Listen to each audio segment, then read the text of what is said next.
लोग हैं वो अर्जित करके खाते हैं, 10% लोग हैं जो अनर्जक हैं, अर्जकों का शोषण करके खाते हैं।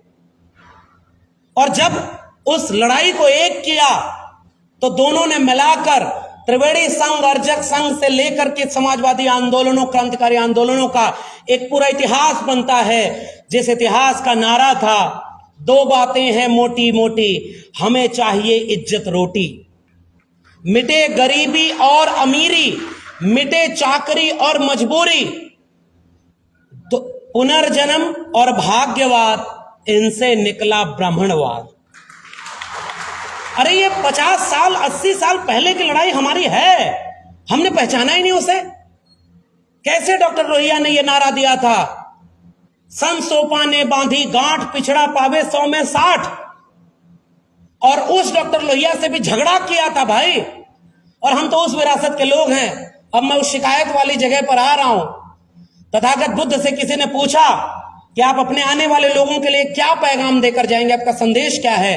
उन्होंने कहा एक ही संदेश है, किसी किताब में लिखा हो तो सच मत मान लेना, कुछ लोग कहते हो तो सच मत मान लेना, बहुत सारे लोग कहते हो तो भी सच मत मान लेना, जो तुम्हें सच लगे उसे ही सच मानना, अपदीपो भव। वही संदेश उनका था।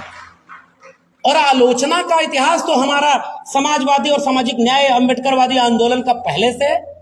डॉक्टर लोहिया से सवाल पूछा था दिल्ली के कॉन्स्टिट्यूशन क्लब में रामस्वरूप वर्मा, जगदेव बाबू और तमाम समाजवादी लोगों ने, आप कहते तो हैं कि पिछड़ा पावे 100 में 60, आप टिकट क्यों नहीं 60 पिछड़ा लोगों को देते? ये डॉक्टर लोहिया से पूछा था। उस डॉक्टर लोहिया से जिसने सदन में खड़े होकर नेहरू के सामने ये कहा था, गरीब देश का अमीर प्रधानमंत्री एक दिन में 25,000 रुपए अपने ऊपर खर्च करता है। इस मुल्क में सबसे अमीर और सबसे गरीब के बीच 1 और 10 के बीच का खाई नहीं होनी चाहिए। इस मुल्क में समता, संपन्नता, सह अस्तित्व की लड़ाई समाजवाद की डॉक्टर लोहिया ने लड़ी। और उस डॉक्टर लोहिया ने जो क्रांति, सप्त क्रांति की बात की थी, उनकी विरासत के लोगों ने उन्हीं से सवाल पूछा कि 100 में 60 टिकट क्यों नहीं दिया भाई? और उसके बाद समाजवाद की एक नई धारा और उस नारे को आगे बढ़ाया कि 100 में 90 शोषित हैं, शोषितों ने ललकारा है, धन, धरती और राजपाट में 90 भाग हमारा है। बीपी मंडल उस 90 भाग की लड़ाई लड़ने का काम कर रहे हैं। और यहीं से आगे की दिशा है, यहीं से जाति जनगणना के आंदोलन और प्रमोशन में रिजर्वेशन, ये दोनों बहुत छोटे विषय हैं, लड़ाई तो बहुत बड़ी है। और उस लड़ाई में वो जो अर्जक संघ और त्रिवेणी संघ का नारा कि पुनर्जन्म और भाग्यवाद, इनसे निकला ब्राह्मणवाद। ब्राह्मणवाद की क्या पहचान, गिट पिट बोले करे न काम। मानववाद की क्या पहचान, ब्राह्मण भंगी एक समान। जिसमें समता की चाह नहीं वह बढ़िया इंसान नहीं, समता बिना समाज नहीं, बिन समाज जन राज नहीं। जो जमीन को जोते बोए वो जमीन का मालिक होए, राष्ट्रपति हो या भंगी की संतान, सबको शिक्षा एक समान। सबको शिक्षा सबको काम, वरना होगी नींद हराम। शिक्षा पर जो खर्चा हो बजट का 10वां हिस्सा हो, सबको शिक्षा दे न सके जो, वो सरकार निकम्मी है। और जो सरकार निकम्मी है वो सरकार, हमारी विरासत वंचित शोषित कमेरा लोगों की विरासत है। उत्तर प्रदेश आंदोलनों की जमीन है। चौधरी छोटू राम के कमेरा शब्द को आगे बढ़ाकर, बाबू जगदेव प्रसाद के श्रमजीवी शब्द को आगे बढ़ाकर, यही सोनेलाल पटेल ने नारा दिया कमेरा का। और चौधरी छोटू राम के लड़ाई को आगे बढ़ाया कि ये जंग कमेरा बनाम लुटेरा की है। 90% लोग जो श्रमजीवी हैं वो कमेरा हैं, 10% लुटेरा हैं। आज हम कहां खड़े हैं? 90% लोग गुलाम बने हैं और लखनऊ से दिल्ली तक की सत्ता पर उन 10% लोगों का कब्जा हो गया है। उस परिस्थिति में हम बीपी मंडल को याद कर रहे हैं। ये चुनौती हमारे सामने। और इसलिए मैं आखिरी में याद दिलाना चाहता हूं ओबीसी समाज के लोगों, आजकल एक बहस चलाई जा रही है। कुछ लोग जो रेडिकल अम्बेडकराइट बनते हैं वो कहते हैं कि सब शूद्र हैं, और ठीक बात है, लेकिन कौन से वाले शूद्र? मैं सवाल पूछता हूं, एक नया विमर्श इलाहाबाद की बौद्धिक जमीन पर आपके सामने प्रस्तुत कर रहा हूं। वो नया नहीं है, पुराना है।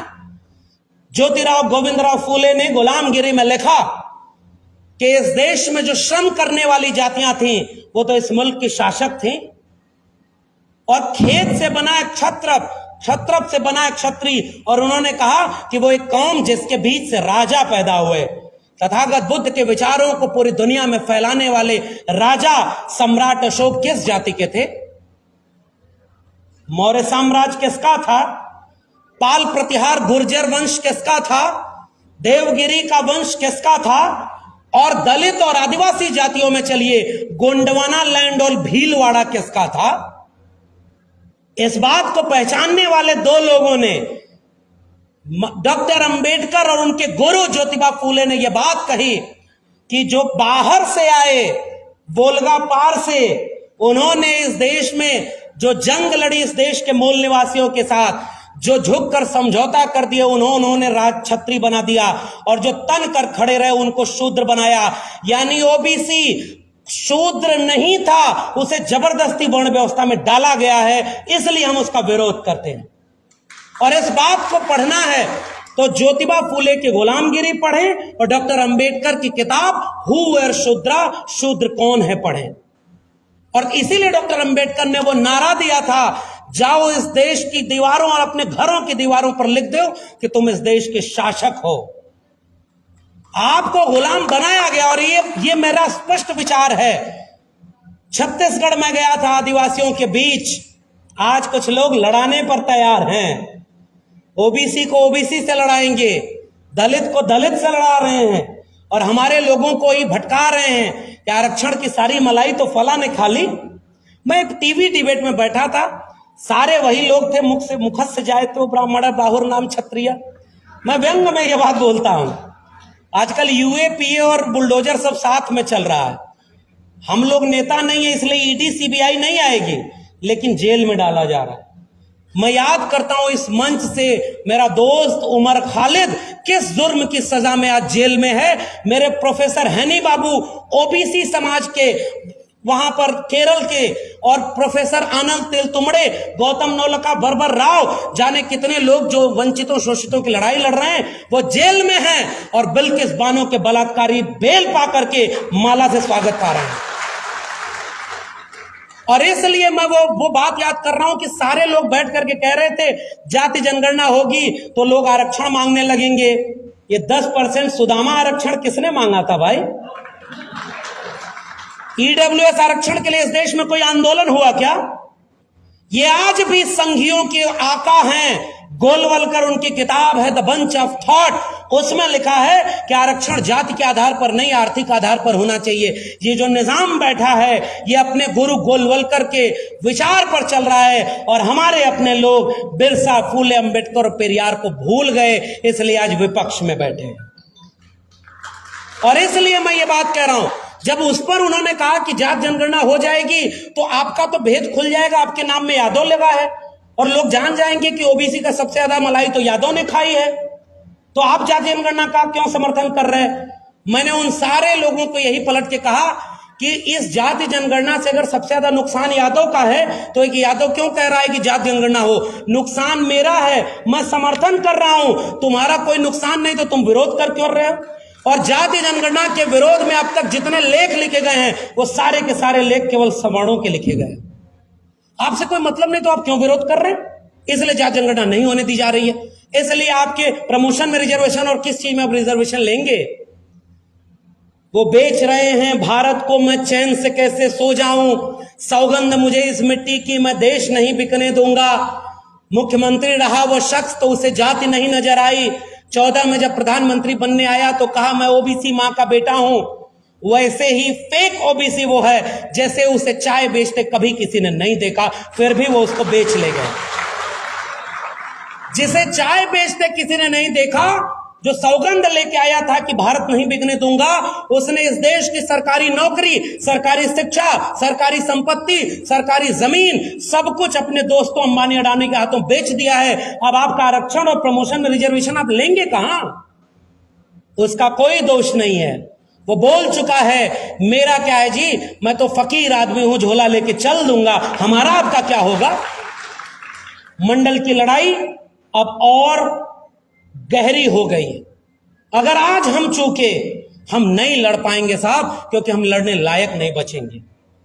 हमें आपस में बांट दिया गया, हमें अपना इतिहास भुला दिया गया कि जब बिहार में कर्पूरी ठाकुर, एक नाई समाज का व्यक्ति, जब मुख्यमंत्री बना, उत्तर प्रदेश में राम नरेश यादव जी मुख्यमंत्री थे। दिल्ली से किसने नारा बनाया कि दिल्ली से चमड़ा भेजा संदेश, बार बनावे कर्पूरी और भैंस चरावे राम नरेश? ये किसने नारा बनाया था? मेरा सवाल है। वो हमें जातिवादी कहते हैं कि हम जाति के नाम पर बराबरी की बात करते हैं, तो ये हमें कहते हैं हम जाति को बढ़ा रहे हैं। किसने नारा लगाया था आरक्षण कहां से आई और कर्पूरी ठाकुर की मां और बहन को गालियां दी गई? अरे बाकी छोड़िए, जगदेव बाबू को कैसे मारा गया, और तो और विश्वनाथ प्रताप सिंह जब क्रांति करने निकले तो यही राजा मांडा, राजा नहीं फकीर है, देश की तकदीर है, और मंडल लागू कर दिया तो नारा बदल गया, राजा नहीं रंक है, देश का कलंक है। ये कौन सा देश है भाई? लोग कहते हैं कि जिस दिन कोई मरे उस दिन उसकी आलोचना मत करो। विश्वनाथ प्रताप सिंह जिस दिन मरे, बड़े बड़े लेख लिखे गए कि विश्वनाथ प्रताप सिंह ने कैसे इस देश को बर्बाद कर दिया, और उनको गालियां पड़ी थी। कहां गया था वो संस्कार जिसे सनातनी कहते हो? और इसलिए मैं यहां मंडल को याद करते हुए आपके कड़वे इतिहास को याद कर रहा हूं। भूल गए वो लोग जिन्हें उत्तर प्रदेश में सरकार बनी, सरकार चली गई, तब उन्हें याद आया जब गंगा जल से घर जुलवाया जा रहा है तो मीडिया में आप बोल रहे हैं कि मुझे पता ही नहीं था कि मैं ओबीसी हूं। जातिवाद कैसे किया जाता है ये दलित, पिछड़े, आदिवासी तो कर ही नहीं सकते। एक मठाधीश जब मुख्यमंत्री बन जाए तो पूरे प्रदेश को कैसे एक जाति में बदल देता है, और जातिवादी तो वो हैं। कोई मीडिया कभी नहीं लिखेगी कि सब एक ही जाति के लोग बैठे हैं। इसलिए मंडल की लड़ाई अब बहुत खतरनाक दौर में चली गई है साथियों। गालियां हमें दी गई, हमने जातियां नहीं बनाई थी। मैं भोजपुरी इलाके से आया हूं और हम सारे लोग जानते हैं, अहिर गणरिया कुर्मी चोर, धर सारे का टंगरी तोर। किसने नारा बनाया था? अहिर गणरिया कुर्मी हिंदू नहीं थे क्या? बड़ जात बतियौला से या छोट जात लतियौला से, ये हमने नारा बनाया था। जाति देख करके इस देश में बंटवारा किसने किया, और आज हिंदू बनाते हो। 80% हिंदुओं एक हो जाओ, 20% मुसलमानों से खतरा है। बताओ, राष्ट्रपति से बड़ी कोई पोस्ट नहीं होती, और दलित राष्ट्रपति बना तो मंदिर में क्यों नहीं घुसने दिया अगर वो भी हिंदू था तो? और एक महिला आदिवासी को तुमने यहां पर, और उस राष्ट्रपति से किसने पूछा था कि प्रेस कॉन्फ्रेंस करके बताओ कि जाति उसकी दलित है? ये जो अभी राष्ट्रपति बनाए हो, किसने पूछा था कि किस जाति और किस समुदाय से आती हैं? तुमने प्रेस कॉन्फ्रेंस करके बताया कि 75 साल बाद इस देश में पहली बार हमने एक महिला आदिवासी को राष्ट्रपति बनाया है। और जाकर के 4 ऐसे लोग जिनकी कोई डिग्री नहीं है, 2 ही चीज है, फूला हुआ पेट और लंबी शिखा, वो मंत्र पढ़ करके उनको पवित्र कर रहे हैं। वो कौन सा हिंदू है भाई? हिंदू बना रहे हो केवल दंगा कराने के लिए, और हम हिंदू बन रहे हैं साहब क्योंकि हमने डॉक्टर राम मनोहर लोहिया और डॉक्टर भीमराव अंबेडकर जो 1956 में मिलकर के काम करना चाहते थे, उस सपने को मरता हुआ अपने सामने छोड़ दिया है। हम बन रहे हैं हिंदू साहब क्योंकि हमने मंडल की लड़ाई को छोड़ दिया है, और इसलिए वो पूरी विभाजन की रेखा हमारे बीच में बन गई है। और विभाजन की रेखा को अगर मिटाना है, अरे आपको तो सरकार भी मिली। बहुत सारे लोग मुझसे कहते हैं कि राजनीति के बिना कोई परिवर्तन नहीं होता। मैं भी मानता हूं। लालू प्रसाद जब बने तो चरवाहा विद्यालय बना, कर्पूरी ठाकुर बने तो बहुत बिहार का मंत्रिमंडल बदल गया। बहुत सारे ऐसे लोग सदन में बैठ गए जिन्होंने कभी बाहर अपने जिले से कदम नहीं रखा था। हमारे यहां हमारे पिताजी के बहुत अच्छे दोस्त, 2-4 मिनट और मैं बात खत्म करूंगा। पिताजी के दोस्त हमारे डॉक्टर वसूल हसन, वो एक किस्सा सुनाते थे, और वो किस्सा एक साहित्यकार ने लिखा भी है कि जब पाकिस्तान बन रहा था तो जाकर उनसे पूछा कि अम्मा अब तो सबको पाकिस्तान भेजा जा रहा है, आप क्या करी हो? उन्होंने कहा अम्मा आज तक तो हम गाजीपुर के आगे बढ़े नहीं, पाकिस्तान क्या खाक जाएंगे? इसी मिट्टी में पैदा हुए, दफन यहीं हो जाएंगे। न बुलाए किसी के आए थे, न निकाले किसी के जाएंगे। तो बांटने की लड़ाई है।